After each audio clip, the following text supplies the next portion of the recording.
Who's next?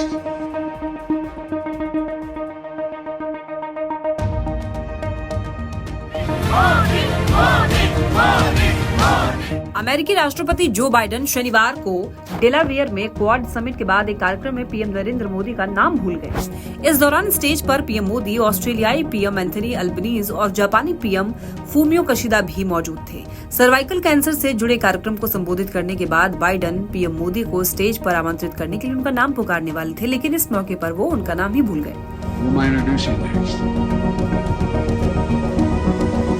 Who's next?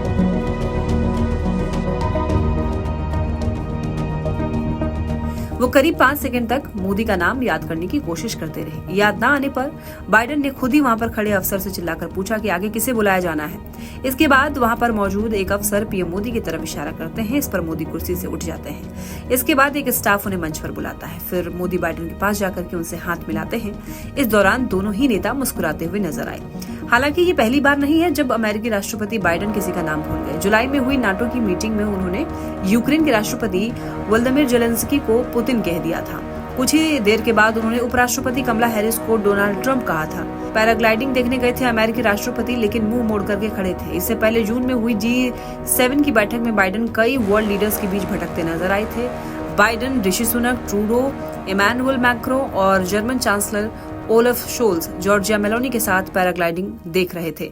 Paraglider आसमान से G7 का फ्लैग लेकर के लैंड करता है। जब वो लैंड करता है तो सभी नेता उसका तालियों के साथ स्वागत करने लगते हैं। इस बीच बाइडेन दूसरी तरफ दूर जाकर के किसी और को ही थम्स अप करते नजर आ रहे हैं। तभी कैमरा बाइडेन की तरफ फोकस करने लगता है और इतने में इटली की पीएम मेलोनी का ध्यान उल्टी दिशा में जा रहे बाइडेन की तरफ जाता है और वो उनका हाथ पकड़ के वापस सभी लीडर्स की तरफ ले आती हैं। इसके बाद सभी नेता पैराग्लाइडर से बातचीत करने लगते हैं। इससे पहले G7 से जुड़े हुए दूसरे इवेंट में बाइडेन मेलोनी को सैल्यूट करते हुए दिखे थे।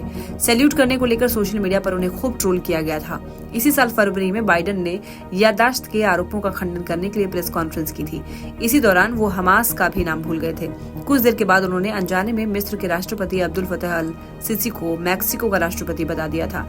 बाइडेन ने इजराइल गाजा जंग के एक सवाल पर कहा कि मैक्सिको के राष्ट्रपति सीसी गाजा में मदद नहीं कर रहे हैं। कॉग्निटिव टेस्ट दिया, फिर भी राष्ट्रपति पद की उम्मीदवारी छोड़नी पड़ी।